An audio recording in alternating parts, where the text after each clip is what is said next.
Okay, so we are live here in Instagram as well as YouTube, and depending on how this video comes out, we may save it on Instagram, but it's definitely going to be saved on YouTube.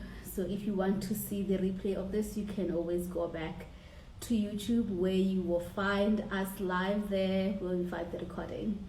All right, hello everyone. Say hello when you join it. Yes, love? Hello everyone. This is another episode of Lineage Liberation podcast, and as Joyce said, we're streaming to YouTube and also Instagram.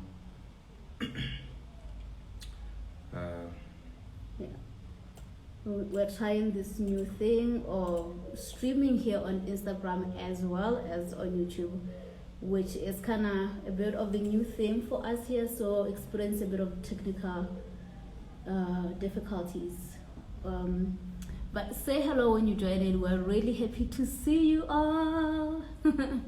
How have you been, as we're just checking, confirming? Is everything okay, love? We are having a poor streaming status. We may have to use Zoom. Yes, we are trying to be techie and a little bit like, but this new system we're using isn't so great. Yeah? Should we go to Zoom now? Because I think it's running too much software at the same time. Hello to me. Hello. So good to see you. Welcome to Union Work is Lineage Liberation, everyone. We're going to be chatting about that, and we're going to continue to do more work around union, more work around also lineage liberation, and more work around irregular arts. So these are some of the shifts that are happening in what I mistress call, where we are integrating the different masteries that me and Weff have, right?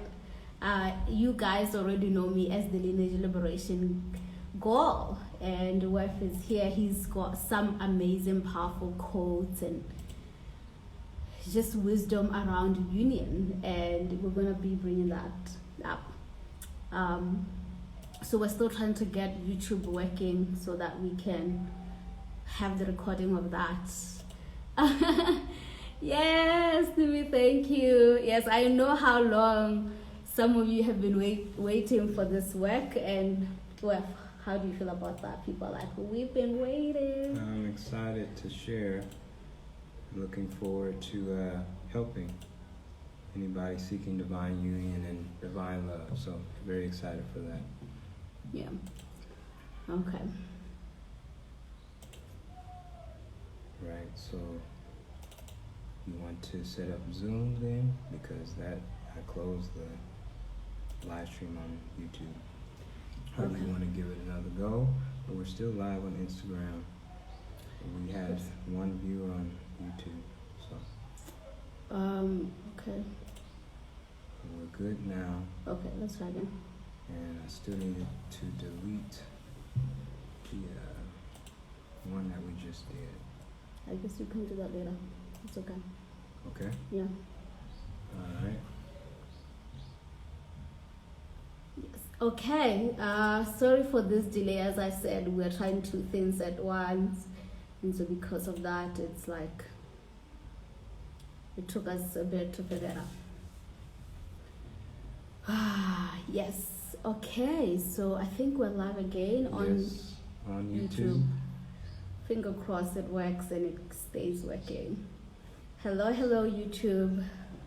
Welcome to this live podcast. This podcast is on union work. Well, the title is Union Work is Lineage Liberation. And this is really an important transmission for us because it's been work that we've been synthesizing for some time, right? Absolutely. Yeah. This title came because lately we've just been having a lot of synthesis coming through, where we are starting to really deeply understand that what people call divine union, what people call Weff does not like this one. Twin flame journey or sacred relationship. We prefer sacred relationship and union. What people call that at its core is actually lineage liberation. And we know that there's been a lot of distortions around understanding divine union, what it is, and how you attract a divine union partner, and how you cultivate union in an already existing relationship. Right, so this is what we're coming to synthesize with you all today. Right, so be with us, chill with us, communicate, ask questions, right, and we will take it from there. Yeah. All right. So you want to start off by people asking questions? No. We want to start with what we wanted to synthesize about. Like okay. Union. Okay, so what is union, right? Like, let's just union work actually for us. Yeah. All right. So when people use the word divine union, sacred union, twin flame, there are many different terms out there. But as Joyce said, we're presenting the question of what is union work? How do you synthesize the word union? What does it mean to you?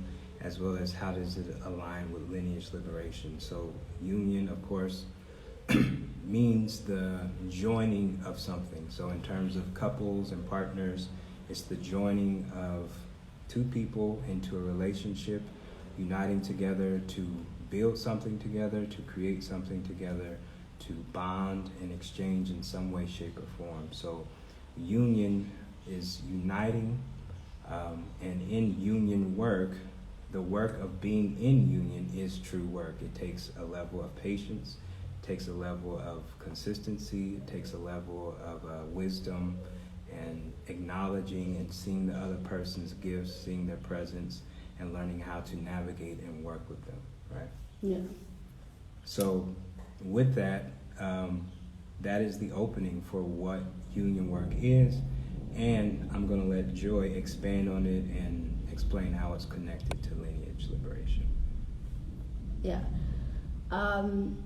So the other day, which is a common thing in my relationship with Weff, we had a moment of transmission that was happening through us, and that moment was I was transmitting some of the deepest pain that the feminine holds in this world, and this was coming through the divine grandmothers, right? And this is the collective divine grandmothers, and Weff was holding the space for the divine grandfathers, and it was in this table that we're sitting in, and it was quite a profound moment for me, I think, because and my students, you all know I've been fighting to do this work for a good 3-4 years because of just a lot of the way in which we understand this, but also how this work really requires a lot for us to arrive to sacred relationship or right relating or heros gamos, perfect matrimony. It's a lot. Right? So I've always wanted to be ready for that work. So in this moment, we're sitting in the table, and Weff, as the grandfather, says something about how the men of this world want to be seen, to be loved, not seen, respected. I don't know what was the third word, right? And understood, right? And he's explaining this from his perspective as a masculine, and this moment activates some deep anger within me as a feminine being, and all the angers of the women in this world, because we also want to be seen, we want to be understood, we want to be respected. And in that moment, there is this alchemical process where I am channeling all the rage of the women of this world, of why they can't just be seeing men, why it's difficult for them to understand men, why it's difficult for them to respect men, because we have this huge history of the feminine body, at least for us, those who are alive, where the feminine body has been desecrated, it has been raped, it has been broken into many different pieces. And even though that force that was doing that may be something greater than humanity, it was being done by the men. So part of the reason why for me I've been resisting this work is because I'm like, as an African girl, you come and you tell me that, oh, you you can experience union with a man and it can be sacred, it can be beautiful. It's kind of hard because that's not what I lived with. I didn't see that. What we were speaking of is not in my, like, I didn't see this growing up, right? So when we are having this moment, this very profound moment of the grandmothers, really breaking it down for the grandfathers. And when I speak of the grandfathers, I really mean like a whole consciousness of the man. And what was interesting for me was just the shock of the men. It's like they didn't know. Like that women also want to be seen, women also want to be understood and want to be respected, but that also we are failing to do this because of a history. So you may be entering, you're like, what is this conversation? I thought y'all were going to talk about twin flames and you're already talking about, because the work, we are here for the deep work. We're not here for the soft, like just surface level understanding of union, because that's not true union. True union, when we were sitting here and we arrived to a deep understanding as a feminine and a masculine being, and also as at the time a channel for a collective energy that has moved within me as a woman, within Weff as a black man, there was a deep healing. And that's when I realized, oh, this is what union is about. Union is this opportunity, this platform for this deep pain that has happened for women, that has also happened for men, to be so alchemized. Right? That we stand here as two people. You may look at us and we're just like Joy and Weff, but we're so much more than that. We are representing a collective. We're representing what is possible. We're representing a healing that can take place, right? And this is why I was like, union work is lineage liberation, but it's also so much more than that as well. Like Weff has just, for me, being with Weff has taught me a lot about like how to think about it, right? I know it's a lot, love, but yes, do you want to add on to what I said? Yes, so when the instance happened where Joy was embracing and embodying the ancient grandmothers, and for me, the ancient grandfathers, as she said, the men were shocked to hear that the women wanted to be seen, because there was a level of thinking that the women were seen in that aspect. But it was this realization that what came up very strongly was the oppression, the deep pain, the deep sorrow that women feel towards the masculine energy based on slavery, based on abusive relationships, to where there's this inner feeling of unsafety. I think there was even a moment in the channeling where it was brought up how the biggest thing that women fear at night when they're walking down the street is a man trying to do something harmful to them, right? It's not anything else. So that level of trauma and that wound that was coming out is like it's a collective universal feeling. So anytime someone gets in union, women getting union with a man, that energy is active whether or not you're conscious or aware of it. And the ancient grandfathers were bringing the gnosis of, number one, they saw that, they understood that, but they didn't understand how much it impacted the feminine consciousness in terms of being perceived as coming in as a tyrant, saying, see me, understand me, respect me, from the lens of someone who's already been impacted before you step into the picture of all the pain, all the suffering, and it not being embraced because there's no space. There's already a kickback of, hey, you want me to see you, but you don't see me, you don't hear me, you don't respect me. And it brought up the natural mechanism that men do when women do that, is they walk away. There's a level of separation, whether the man walks away and abandoning the family, the children are just walking away in the moment when the feminine is collapsed. And the biggest thing that came up was the energy of the feminine in chaos. The grandfathers spoke of their ancient wounds, of seeing their mothers, their grandmothers in the moment when the feminine is overwhelmed, and the chaotic moments that they had as young boys in terms of not understanding why their mom instantly had a moment of frustration and anger and did something that was very much out of character. And they had to find a way to cope with that, either by just, whenever that moment happens, just walk away, pretend it doesn't happen, or they come up with this defense mechanism which creates the abusive imprint in many men to where they feel they literally have to protect themselves from the chaotic, irate feminine who's really, more than anything else, seeking support. Because the most important thing that the masculine can do for the feminine at that moment is be there, hold the hand, and even in the chaos, even in the turmoil, be supportive, knowing that they are there for them for whatever they're going through. So for me, it was very profound to, I guess, channel that and also get a dual perspective.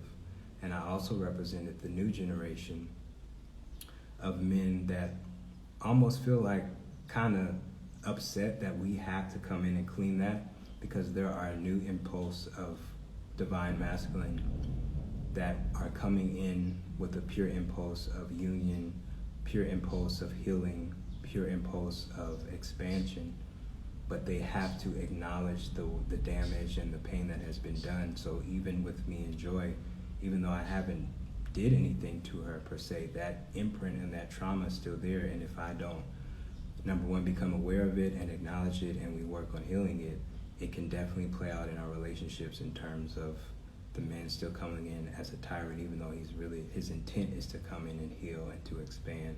So that acknowledgement of how we can't just jump over the many, many years of rape, of just pain and suffering for the feminine energy where they felt very unsafe. That has to be addressed first before we can create an organic implant, as well as the masculine who has the hesitation towards the chaotic feminine, not knowing what to do. So in his mind, well, my father said, just, let a woman be a woman, just kind of give her space. And at this point, it doesn't seem like that is the real answer, because when you give your space, there's a level of separation and abandonment that can be played out. So. Yeah, definitely. So,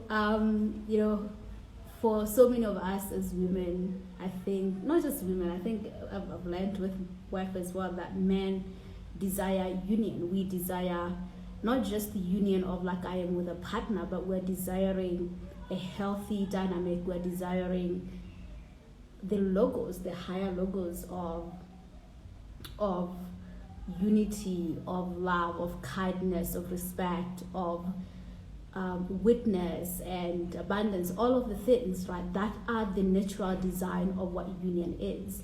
But union is also so much more than that. It's also, as I think someone shared here, that union is truly an ascension path. And that's one of the things Weff used to say. It's the highest path, because when you are by yourself, and I have been that person who was by myself doing the work, healing, doing all the ascension practices, and I thought I had dealt with the basic mother wound, father wound. I have done my ancestral healing.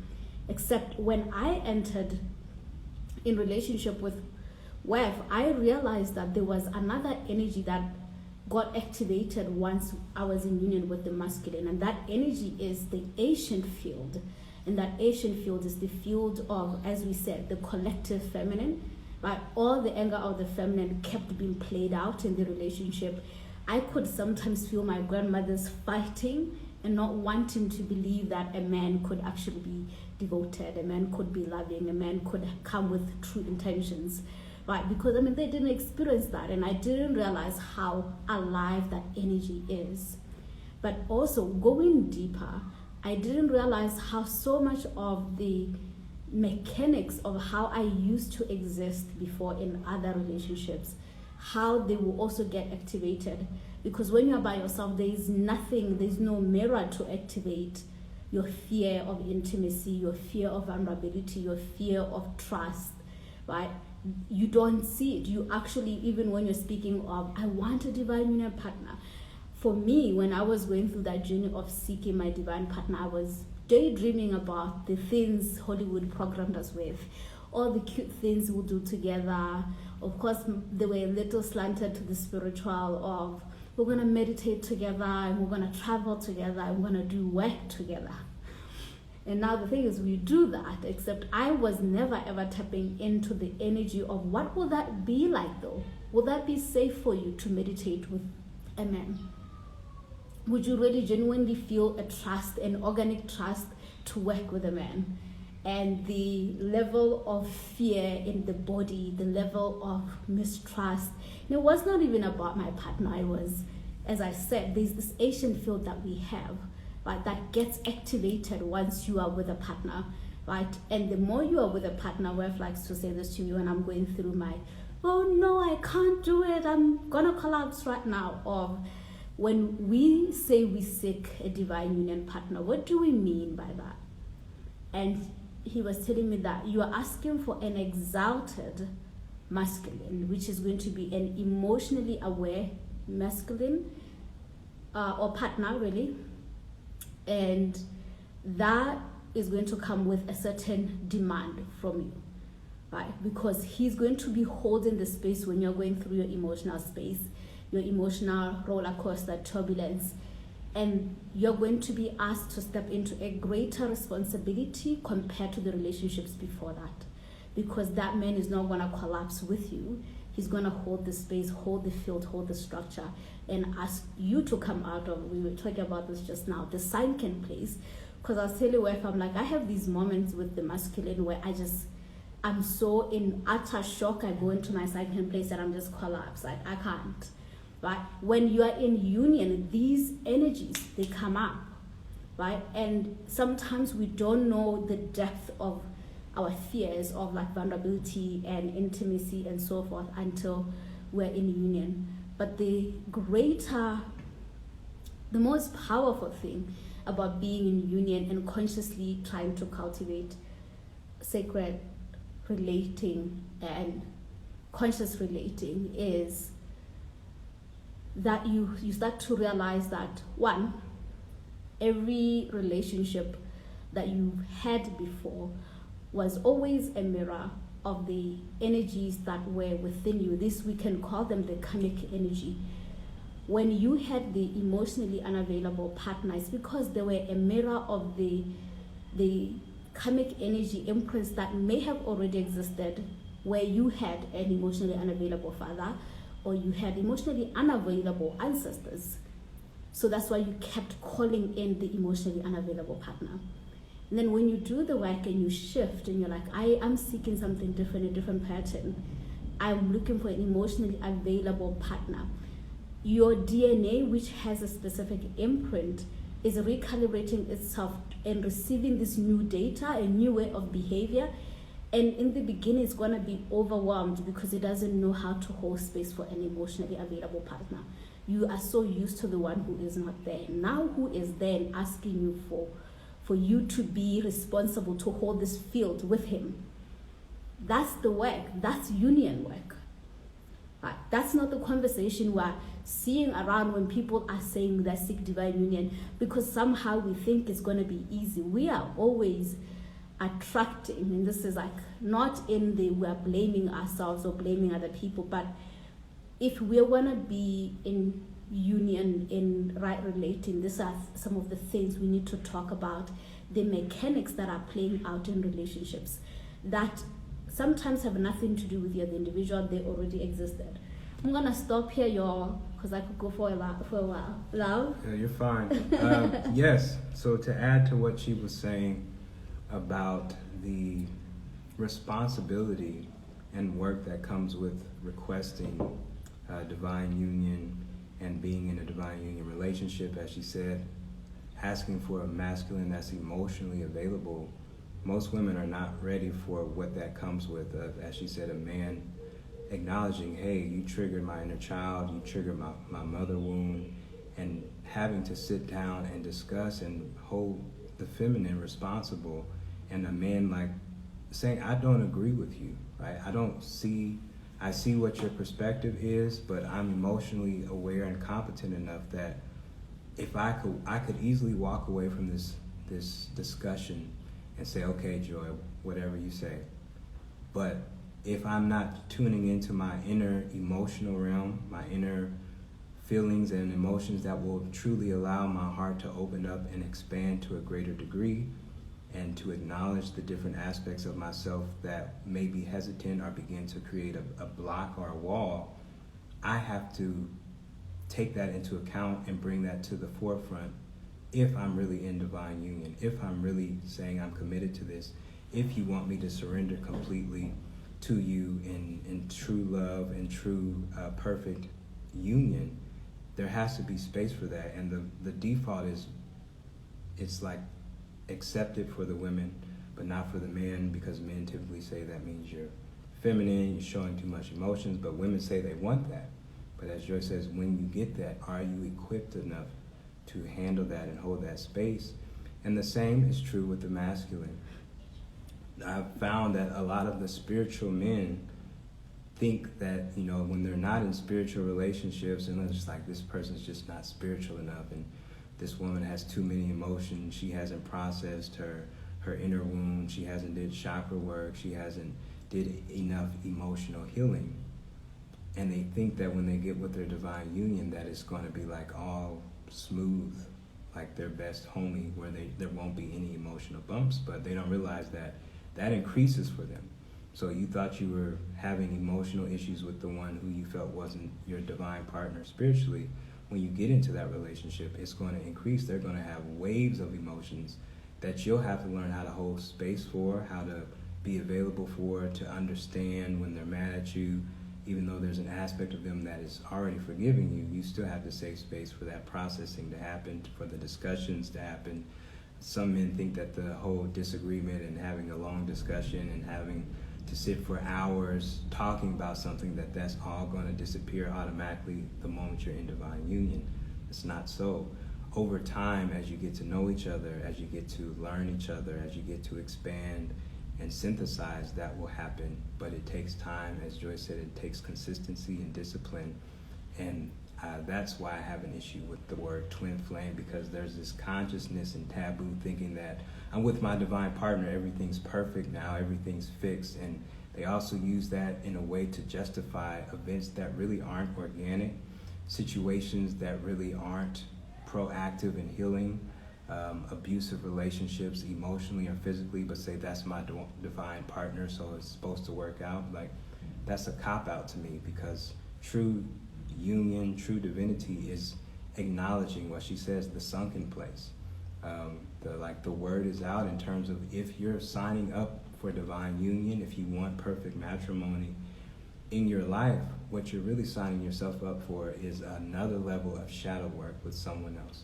Because everything that person brings is going to trigger, as Joy said, the parts that you forgot, the parts that you missed in your emotional, mental rooms, the part of your father wound that you didn't realize was there, the part of your mother wound that you didn't realize was there, the part of you that has been operating in your business or in your company, and your partner can see, hey, that's not really an organic template for success.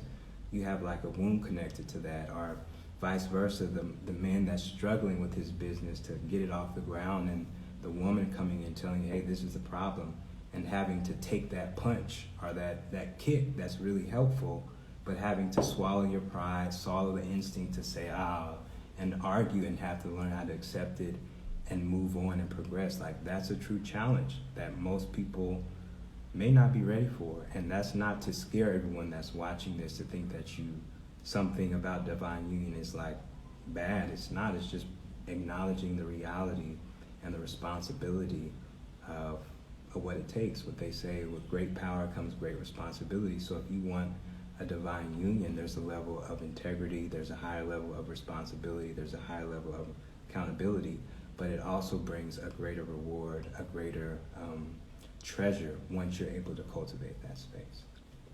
Yeah, definitely. I was like, love, we are scaring people. They would not want divine union. It's not all work, but it is also work. But that work, as Weff said, has a great reward. And that great reward is the actual embodiment of the logos. Like, as human beings, we know in our core, in our being, that certain things are just not divine. Abuse, violence is not divine, right? To some of the experiences we've had in relationships. It's not to say that I'm not divine. I mean, they are obviously a fragment of the divine in a way, but there is something about it that is oppressive to the spirit, right? And so this is why we know, like, when we think about a union or a sacred union or a sacred relationship, we're speaking about a relationship where you have the space to fully express yourself, to be fully seen, to be fully understood, to be fully respected, to be fully loved, and where there is no fear in the ways that you move, right? And that happens the more you alchemize these inner distortions that already exist and that get even more triggered when you're in the relationship. And part of that is actually for those who are like the healers, you'd understand the reason why when you enter union there is more work to be done, especially in the beginning, is because the subtle bodies, your subtle bodies and your partner's subtle bodies, when we speak of perfect matrimony, we're speaking about the different bodies of the self getting in union. So we know of physical union where people are together physically, right? But there's also mental union where you are together in the mental realm. And there is emotional union where the emotional body is in coherence, and there's also spiritual union, right? So a lot of the time we are in relationships where it's physical union. We're physically together, but mentally we're not together, emotionally we're not together, spiritually we're not together. And so as part of moving into union through these levels of the self, you're going to have to remove all the blocks that are stopping that union from taking place, right? So if I have mental beliefs about the masculine that are making it difficult to fully receive Weff, that has to come through so that we can alchemize it. And the more we deal with it, we work on it, we process it, we heal it, we transmute it, we embody the teachings, the wisdom, the more mentally we start to be in tune. And that starts to enter the realm of the supernatural, where as a union, you can have the same thought. As a union, telepathy is normal for you guys. Me and Weff, we dream. Sometimes we're in the same field in the dream landscape, and we remember that, right? So that's like now the supernatural. That's what union with God is about. Like, you start first with the human, another human being, and then you can enter union with God at that realm, right? And it's like, honestly, for those who are the healers, the oracles, I'm like, I understand why divine union has been kind of like targeted in this world, particularly for spiritually gifted people, where there's this huge difficulty for those who are spiritually inclined to be in union, because your power, your gifts expand in union. It's incredible because you share codes. What Weff has alchemized, what his lineage is gifted in, and what my lineage is gifted in, when we begin to enter coherence, not just physically but mentally and emotionally and spiritually, we start to do like what Weff can do. I can start doing it. What I can do, he can start doing it as well, right? So that's the great power. And this is why there's been this deliberate intention to plug people into the wrong phantom metrics of union, which is what has been for a long time called the twin flame journey, which has created a lot of pain for a lot of people, because we are accepting certain things that are not of the logos, that are not generating healing for individuals, but perpetuating separation and suffering. And we say, he's the runner in the twin flame journey, or I'm this. And it's not to say that dynamic isn't true, but it's an artificial phantom field that's pulling people away from the actual work, the work that needs to be done. Right? Everyone in the world, you don't get to skip the work. Like, if you skip the work, the relationship itself will begin to show those degeneration of abuse and oppression and end, right? So for us, when we speak of divine union work, we are calling in those who are looking for an exalted experience, right? We're calling in for those who are like, I would like to experience that level of union with another human being, right? First of all, you're gonna have to face the part of you that's like actually really scared of that, like the vulnerability and the intimacy required to be that with another being, you know. But once you transcend that, the expansion is unbelievable. It's exponential. The expansion of your spirit, of your soul, the healing of your inner children. Many times Weff has healed my inner children in the mental realm, in the emotional realm, and I've seen the actual output of that. Same is true for him as well. So this is like the power of this. This is why it's been taken from us as a collective or distorted. So we are afraid of it, because when two people are in union, what they can do can power up an entire country. We are like electric, magnetic beings, and when we come, we charge each other and we create this force that is so powerful, right? So yeah, that's the power of union. And the power of union for me as someone who's been doing ancestral healing, I have seen the healing, the divine grandmothers in the different levels of the realms that exist, those who are in the fallen realms and those who are in the higher realm, the level of healing they've experienced by just witnessing someone like me experience it. I've also experienced the shift of my field, the morphogenetic field, and my family and the women in my lineage shifting, because there's this new energy added to our lineage that didn't exist. What I'm trying to say is that, like, understand that we are so interconnected, that we are so profound as a species, the way in which we influence each other, right? For a long time, especially for the Black community, we have been in misery in our union. Right? Like this idea, I was telling you, I was like, well, if people look at me weird when I start speaking of divine union, because they think I'm crazy, I'm in a little bubble, because that don't exist. They haven't seen it, right? And that's what we're here for, and we're calling those who are also here for that work. You will know yourself to step up to do this great work. Yeah. Yes, the calling, as Joy said, is there for those willing to step up. To further expand on what she said, like, there's so many healing modalities that focus on ascension, healing your inner children, expanding spiritually, and I can honestly say the greatest level of healing and the most profound and expedited level is being in divine union. Things that would take years for a person to heal from, in terms of the masculine, the feminine, realizing certain patterns, is expedited in divine union, because that person is like your divine mirror, showing you things and allowing you to expand. And this matches with what Joy was saying about being in union, not just in the physical, in the emotional, in the mental, in the subtle realms, in the higher realms, in the soul realms. So all of that is integrated with the expedited process of you have someone working with you personally on your team, working together, helping each other heal. And none of that is easy. It takes time, it takes consistency. This is why in many books they call divine union the perfect matrimony, meaning in each layer of consciousness, there is a level of connection with that same one person, right? You're integrated to each level. There's a level of their consciousness, your consciousness, that's working together to heal each other, to build, to expand your spiritual evolution. And even that aspect takes time.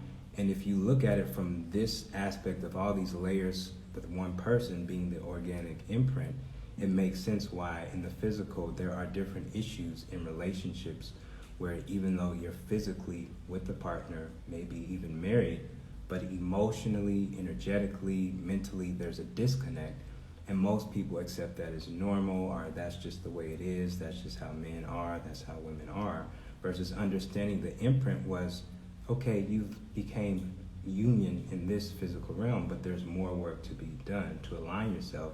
And even if people begin to perceive the higher realms of emotional, mental, as a beginning starting point to even when they're dating someone, if they're aligned with that person, it would kind of shift the way we perceive relationships, being in union, and the process of what most people call the twin flame. If the twin flame is your true person, a lot of the situations where people find themselves stuck with their twin flame or their karmic partner would shift if you're looking in the higher perceptions of emotionally, mentally.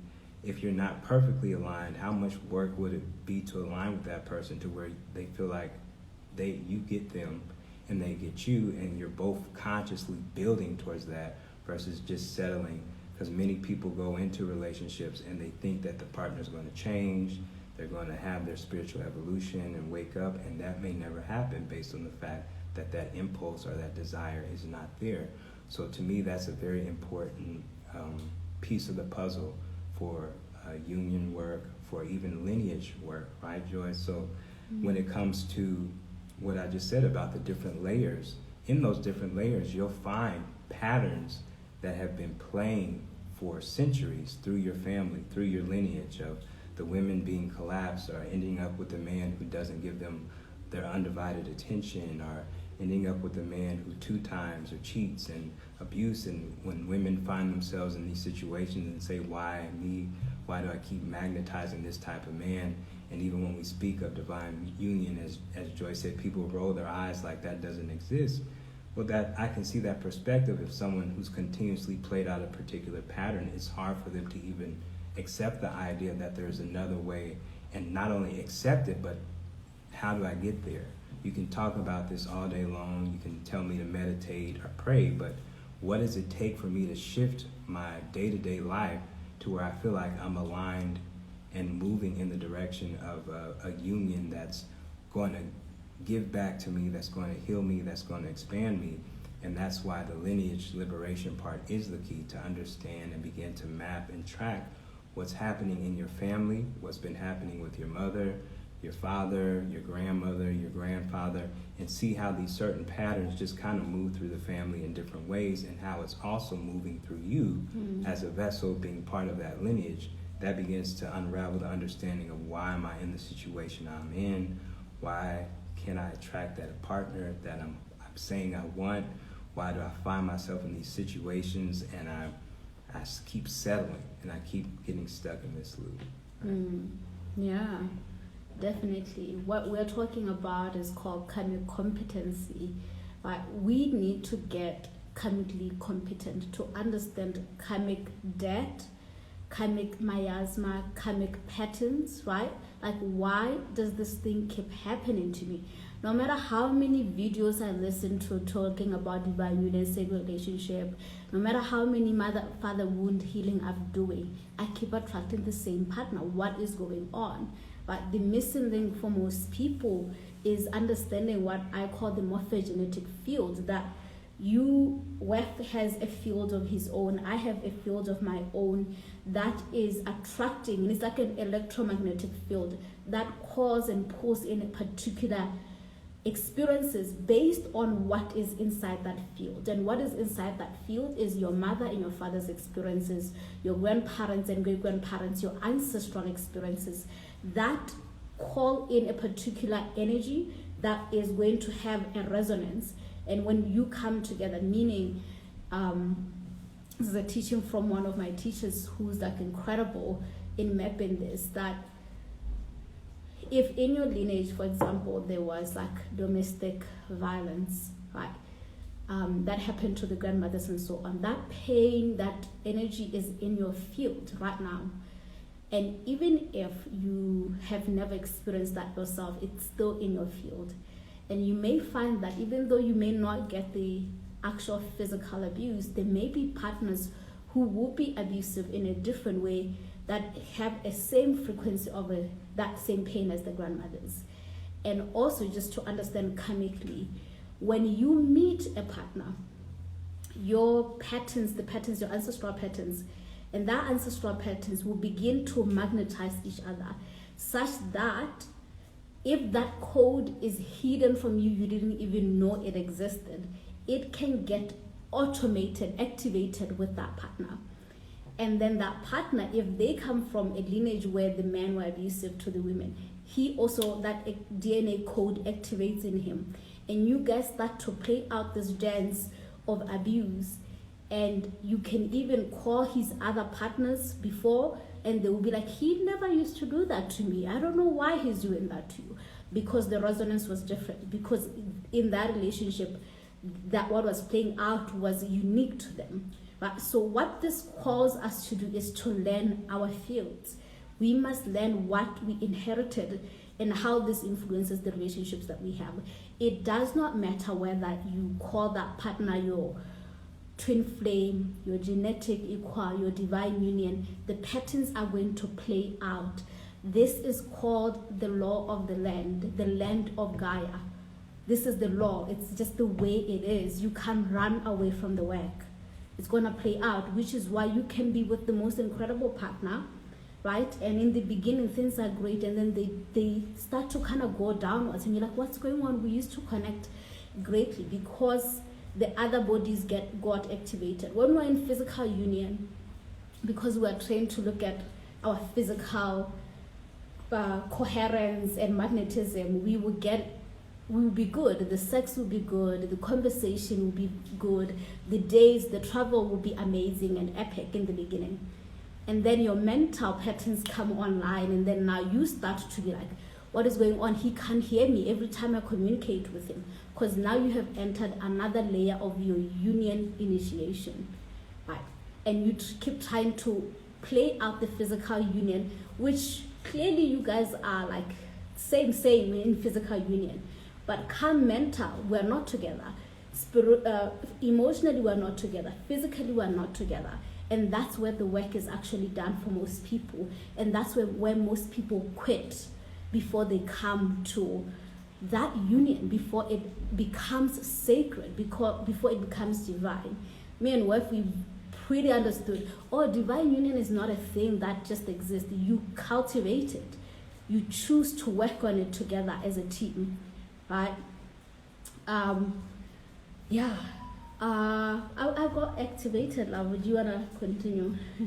My field is like, yeah.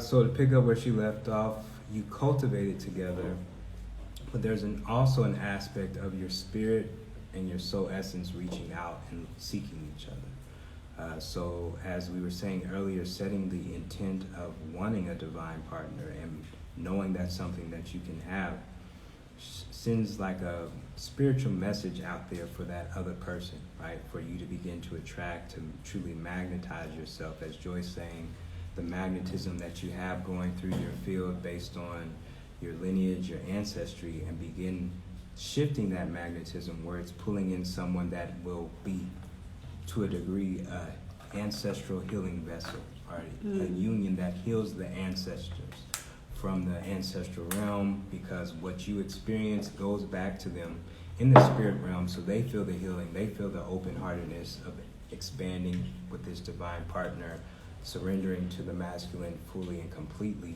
There's a level of universal healing that happens when that takes place. So as she said, that doesn't change the fact that it takes work. It's something you have to cultivate, but there's also a spiritual aspect. This is part of why, as Joy said, when you get in relationships and people think everything is good, the person looks the way they want them to look, they have the type of car, they have the type of style, and then after it reaches a certain plateau, issues start to arise. So this is also based on being aware of the many dimensional layers of union. If you have someone who's only consciously aware of the biggest dream they have is physically to have a white picket fence, to live together until they retire, and they just want to have kids, they want to have a nice car, a nice house, that's it. But if there's not even the level of, I want to be emotionally connected with my partner, I want us to be spiritually connected, I want us to explore the depths of our existence outside of this. Say, for instance, if I'm building up this relationship with a specific person in this physical realm, does this relationship exist outside of this realm? Am I able to communicate with this partner outside of this in terms of if something physically happens to them, is that the end of our relationship? Is there something more? Is there a way for us to extend our love outside of this? And this begins to open up the layers of the higher realms that make you really ask yourself, what am I signing up for? And this is also the phenomenon where when people get in relationships and one aspect of that partner has a spiritual awakening, something shifts in their consciousness where all of a sudden they are seeking spiritual information, they're listening to podcasts, there's a part of them that woke up that wasn't awake before, and it could have been activated by that partner based on them being a karmic partner from a previous lifetime that activates certain things. But that's another discussion. But the point is, someone in the relationship is suddenly woken up, their consciousness has a desire to heal, to mend, and that person that they've been with that they thought was a good fit no longer seems like a good fit as they begin to do spiritual evolution. The other person isn't interested in that and says, why are you changing? Why are you shifting? Why aren't you the same, right? So that impulse is what we were talking about manifesting, to where it seems like there's a disconnect. One partner is seeking more spiritual guidance, more awareness, and they're thinking that the other partner will be on board, but their level of awareness, their level of intent, and when they first got into the relationship, they didn't have that plan. And to be fair to that other person, that's their choice of understanding what the conditions were when you got into the union and having to take responsibility as the person who's beginning to expand and really accept what that means of, are you going to work and continue to stay at that level and just be content with that? Or do you seek more and realize that your original intent, you didn't really think all the way to where you are now in terms of the concept, the perception that you have and what it takes to move from that situation. So to me, that's a whole masterclass or a whole other live stream in itself. But as Joy said in the beginning, it's important to understand the cultivation happens between you and that person. It's not a magic button that you press and it's just fixed. Even in that situation, I said, if someone is having a spiritual evolution in a relationship, that's something that they really have to sit down and discuss with that partner and see where the line will be drawn in that conversation and have to move and navigate that. That's a really initiation for what Joy and I would call attracting your divine union, or maybe your genetic equal, if you can even stand the test of time of that, to level up to a greater level of being with someone who will challenge you even more and inspire you even more, allow you to manifest greater things together. All the big dreams that typical couples have of owning their own business, having a multi-million-dollar business, being able to impact millions of people, all of that comes with an initiation protocol of what is required for you to cultivate that space, to cultivate that energy with someone, and to level your mental, your spiritual, your emotional selves up to a degree to be able to be qualified to help people with that and also be an example or a symbol of that. Yes. Yeah, so a lot of what we are talking about and so much more is what we are doing in our union sessions. We have been privately doing and supporting our clients who are interested in cultivating sacred union, divine union. Heros Gamos, we've also been working with those who are trying to attract a divine partner, right? So we have made these sessions public, and the thing is, the level of work that I had to do to align with Weff and the level of work Weff had to do to align with me, because for us, we are from two different cultures, continents, right? Like, he is Black American from America and I'm here, Botswana, African girl, right? And that's what our soul decided, to plant us in different grids. And there was that whole entire, will they meet, will they not? And we had to individually, before connecting, do the work, to align ourselves. Because for us, we, unlike other couple, we had the first challenge of physical union. We had to pass that initiation to physically meet. It wasn't, I was walking in the streets and he saw me in my bike and he called me out and now we're married with kids. For us, it was a different kind of initiation, right? And the work that we had to do for that even to happen, and the work that we had to continuously do to grow, to expand, to work together, to create and move into our highest mission. Like, it was work. It was work. And that work is the great work, right? So for those who are interested in this work, we have these union sessions open now for booking. In the future, we're actually going to have a group course to work with people as well. There will be shifts coming through next year as we are focusing our work on oracle initiation, as well as union work, because that mission has been online for us for 18 months, and we've just been working on it privately, and now it's time to shift the what I used to call to allow for this work to take place, and many of you have asked for these sessions, and we wanted to do the work first for ourselves to be in integrity. We are both healing practitioners before we even met, and so we can hold space for people, but we also wanted to cultivate and see what it really truly takes to do the level of consciousness and perfect matrimony that we're talking about, right? And so there's lots that we're going to talk about more in future live streams. We'll take 1 or 2 questions. If you have any questions, you can just post that now here. And yes, your takeaways as well, you know me. So Carmen, you're asking the law of the land. Can you please explain that? Okay. So there are different lands in the house of God, right? Earth is one of those lands, and each one of us, we are here on this land. And just like even in the physical, where a continent or a country has laws, for example, I can't just uproot and just move to South Africa. There are rules of how that will have to take place. Like I have to apply for visa, I have to do this, I have to prove this.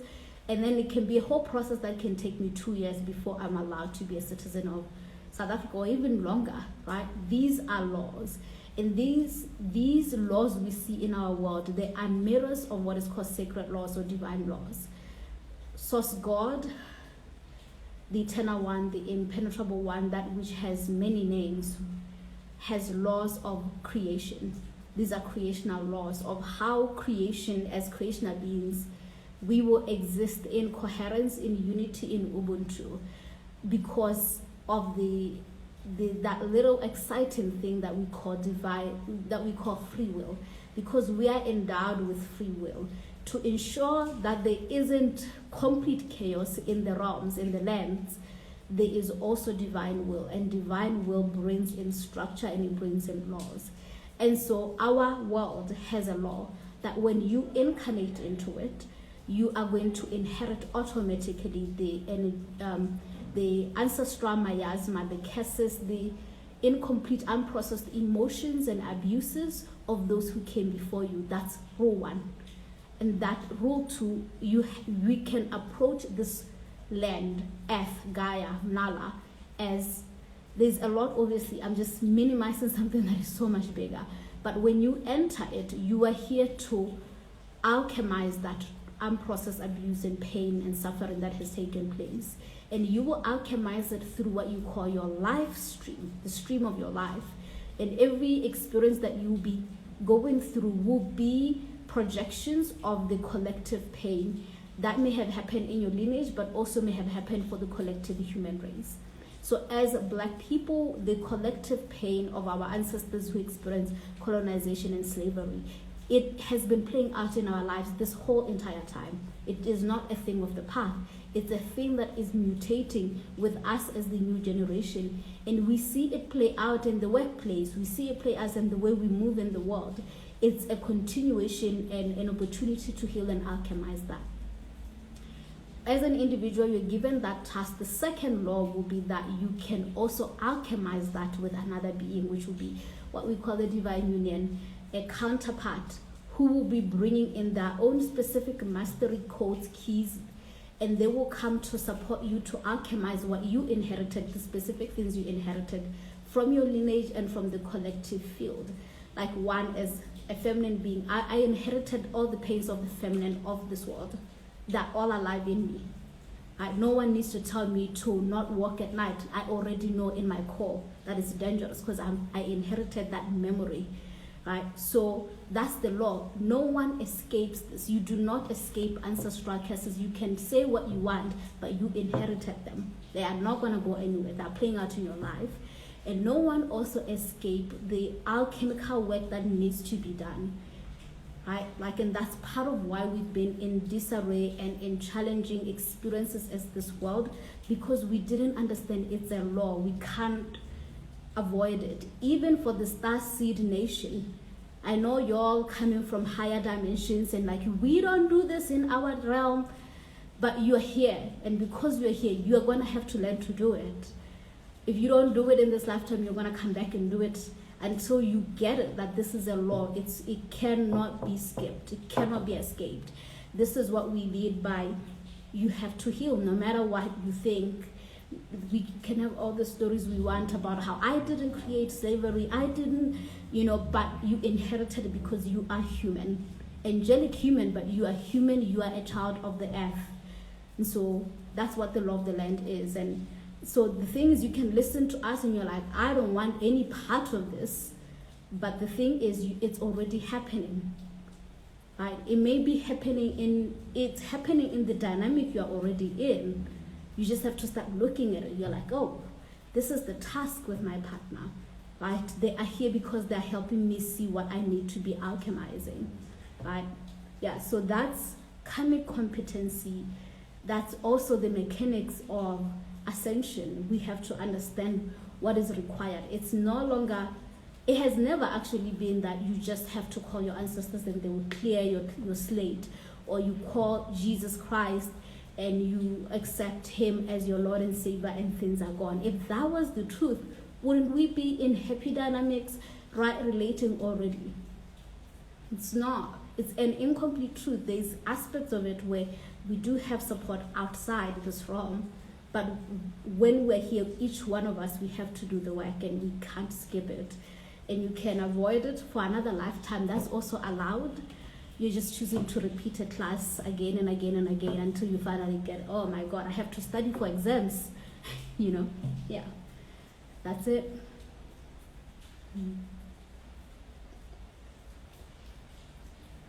Yes. You have any last thoughts, love? I think we're almost an hour in.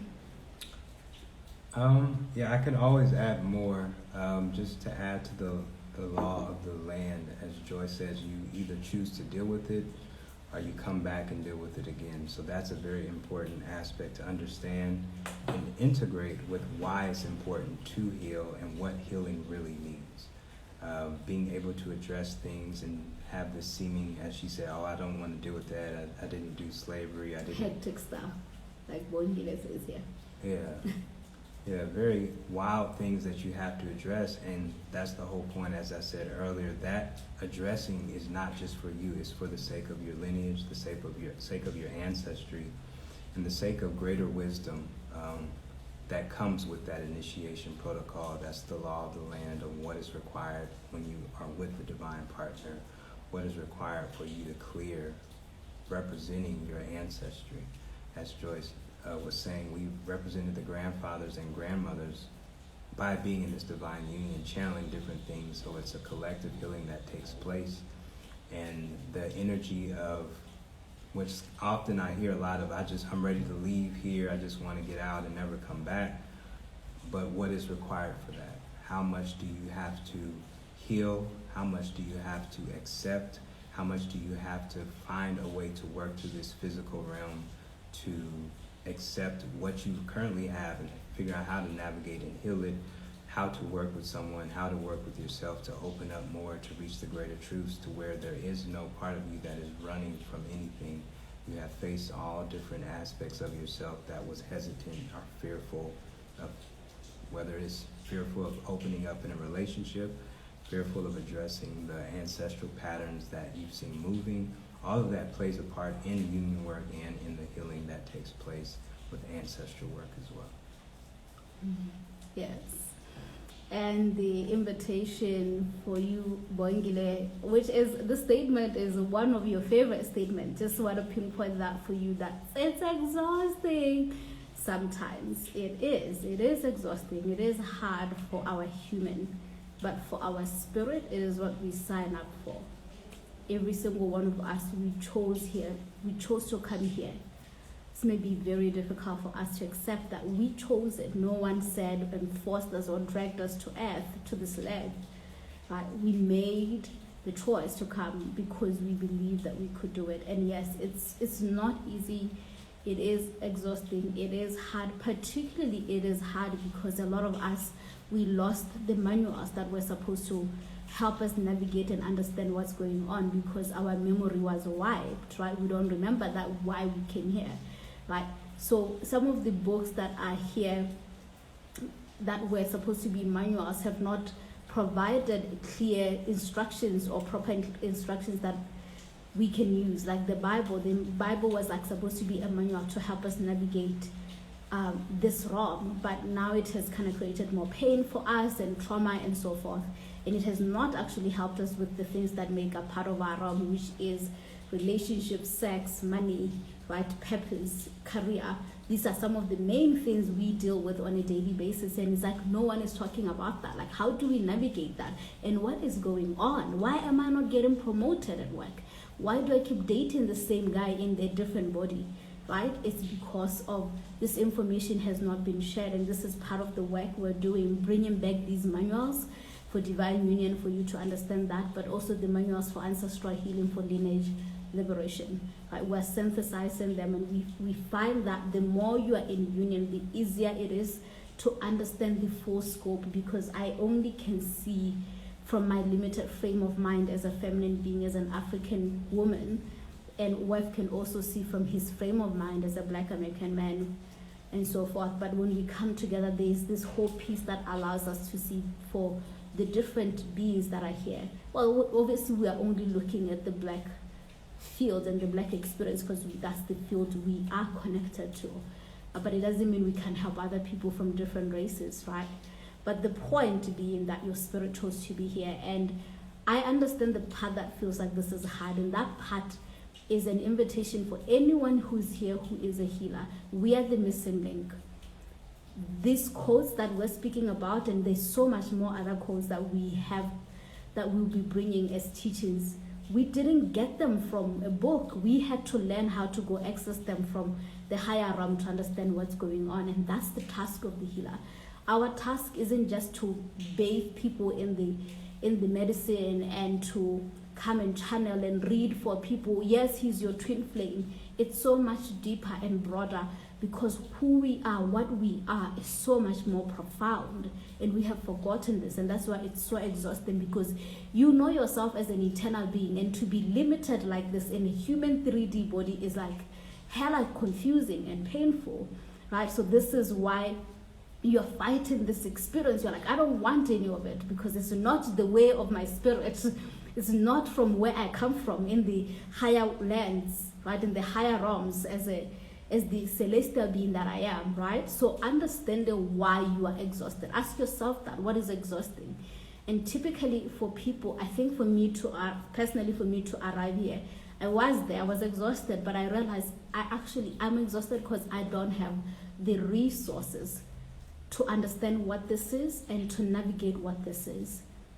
Right? And once I started to get the resources, which came through seeking support from other people who had went through this, who had alchemized by themselves or with their couple, within their unions, the easier it got for me, the less overwhelming it got for me. And the greatest powerful thing was the moment I started to cultivate a spiritual practice that was practical and truly connected to organic consciousness, that is not here to lie to me, but to tell me the truth of this realm and what needs to happen, the more I actually saw changes. And we are here personally. I'm here, we're here. We like trigger people, but it's because we're here to plug you out of the misery template, the lies you've been told for lifetime after lifetime, because you're not being told the truth. And this is the truth. And once you receive the truth, then you move forward as the warrior that you are, the eternal spirit that you are. And it becomes less exhausting the more you have resources. It's like, oh, I remember this, I did this in that lifetime. Oh, okay, this is the path, this is the way. You have guidance and guardianship and support and structure, which is what also union brings. Because when you have another mirror, they can say, Joy, you are missing that. Do you not see that you keep being in that loop? What does that for me? It's like, you are in the same loop. We were here just a month ago. Why are you doing that? Right? Because sometimes you can't see your own patterns, and that's the gift of union. Someone was asking about the path of forgiveness, of how to forgive. Mm-hmm. And the beginning entry level of learning how to forgive is you have to realize that the heaviness that you're hanging onto and projecting to other people is not coming from other people, it's coming from you. So the first aspect is learning to forgive yourself for being and choosing to be a victim in any situation, learning to forgive yourself for not realizing certain things that were happening, different patterns that have happened to you that keep on repeating. We often want to project our finger and point the finger and says, I can't believe that they did this, I can't believe that they said this. From the very beginning stages of what we teach in Warrior Mystery School of the father wound and the mother wound, your inner child will want to point the finger and point the blame at everyone else. I can't believe my mom did this. She let my father do this. I can't believe my father cheated on my mom. My mom condoned it. But you have to learn to forgive yourself for all of your shortcomings, because if you trace back all these things that you're pointing the finger at, you'll find that they're all connected to you and running through you in some way, shape, or form. We talked about this earlier about the ancestral healing and the patterns that move through us in different subtle ways. So the path of forgiveness is first mapping whatever you're seeing that you have a dislike for. Ponder where that impulse is coming from. Why do you like certain things, but certain things really trigger you to where you say, I can't forgive them for that? Why can't you forgive them? Because there's something in you that person or that situation triggers to where it doesn't allow you to have forgiveness, because there's an aspect of you that is holding that same imprint, that same template as well. Yes. But also I like to bring in the wisdom of gene keys. Boingile, I love gene keys, right? In the city of forgiveness, the city of forgiveness, it comes through the gift of understanding, right? So the path of forgiveness has to start first with the path of understanding. You have to understand what is going on, what has been going on, and then once you have understanding in all the layers of yourself, forgiveness is not something you do, it's something that's granted, but by divine grace. It is something where one day you wake up and you're like, oh, I moved on from that. I truly forgave them. It doesn't have to be a process of, I'm sitting down here forgiving my father for this. It's a process where you take yourself through the journey of releasing and feeling the unprocessed abuse that happened to you, the unprocessed pain that happened to you. When you can do that for yourself, not for the other person, and the body can relax and release the pain and the shock and the guilt and the grief, once that process happens organically, you just let it go. It just happens. This idea that I have to forgive, even the way the question is asked, learning how to forgive, it's not a thing you arrive to by yourself. It's a thing that time, that divine grace, Holy Mother, Source God, your spirit allows to happen in the background without your awareness. So you ever been through like that person who you thought you will never get over? You're like, I'm so attached to them. And now a couple of years later, that pain is so faint to you. Like you have no actual emotion whatsoever towards that person because you moved through that. Or you could still have the emotional pain, but it's not as it was. You have truly forgiven them. That's what forgiveness is. It's not just, I forgive my father, I forgive my mother. It's, as I said, it's a city. It's a divine process that happens after you've taken the path of feeling the pain. So that's the first thing. You have to go feel the pain. You have to process what happened. You have to get angry. You have to get angry first.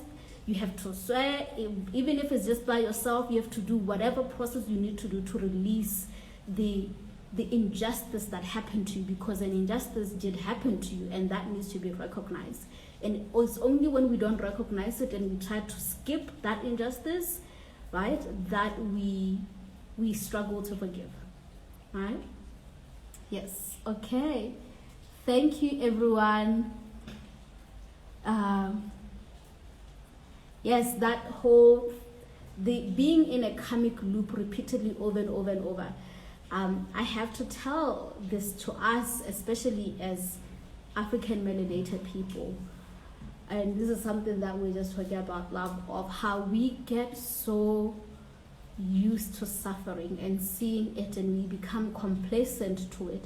and we start to believe there is no other path. And this is so deeply ingrained in us. I can speak for the African people because we grow up seeing suffering all around us. So it's kind of difficult to really believe that you can get out of the situation that you are in, right? It's because you're like, I haven't seen anyone do that.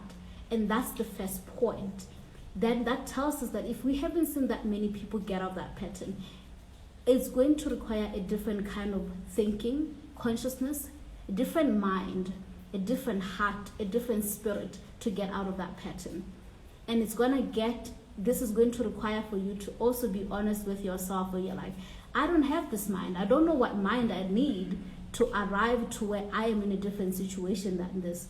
But I need to go cultivate that mind, that consciousness, that heart, that spirit. Right? And you can take the path of doing that with books, with watching live streams and learning other new ways of understanding something, as you all are doing right now. And then sometimes you're going to have to go to the next level. And that may happen once you get annoyed enough by the karmic loop. Then you will start to seek other support, which will be, I'm going to seek other people who have resources. I will invest in this because I can't be in this situation. And so you just got to have to ask yourself, how much am I willing to invest to get myself out of this situation? Invest in the time, invest in the energy it takes to learn something new, to undo a karmic pattern, an ancestral pattern, the resources, the money it may require for you to go get support that you need. That's just the basic truth. It's another law of the land. You are not going to get out of it from the same mindset as your ancestors and the same mindset as you've been holding for years. That's the first thing you need to recognize. Right? Yes. Okay, this feels like a good time to end. Yes. We were live streaming on YouTube. I don't know if it's going to be there because there was a bit of technical difficulties. But we will be doing these live streams every Sundays, 5 p.m. And this is going to be live streams synthesis about relationships, sacred union, divine union, about lineage liberation and how this is all connected, a karmic competency, as well as my favorite theme, which is auricular initiation, the healing arts for those who are wanting to deepen and support people and expand their gnosis and expand their mastery and techniques, right? So as you guys may have seen, I have stepped into being an oracle initiator, and because of that, things are shifting, because being an oracle initiator is demanding more time from me in a way that I'm not used to, so I'm recalibrating that. And so because of that, they may, in the next couple of months, weeks, there will be different offers that are shifting and changing because of that. So I have more time committed to this new work. Essentially, there are two works. There's the oracle initiation, and then there's the union work that we're doing, right? For both of us. And so just come join us here, and if you're feeling called, you can book the union sessions. We have a couple of them open, slots open from this month until January, so you can check our website to book. These are for those who are individuals or couples if you want to come, and the price is like a special because we're not changing whether you're a couple or individual. You just pay the same amount, right? Yeah. Yes, also be on the lookout for our future union work course, our membership. That's a 6 months thing where we work with individuals that really want to go deeper with attracting their divine partner and doing union work. We're preparing for that this coming year. So looking forward to sharing that with all of you. And as Joy says, we'll be here every Sunday. We're going to work out the details for the YouTube and try to keep the streams going on Instagram as well. Yes. Okay. Bye, everyone. Bye. Thank you. Thank you.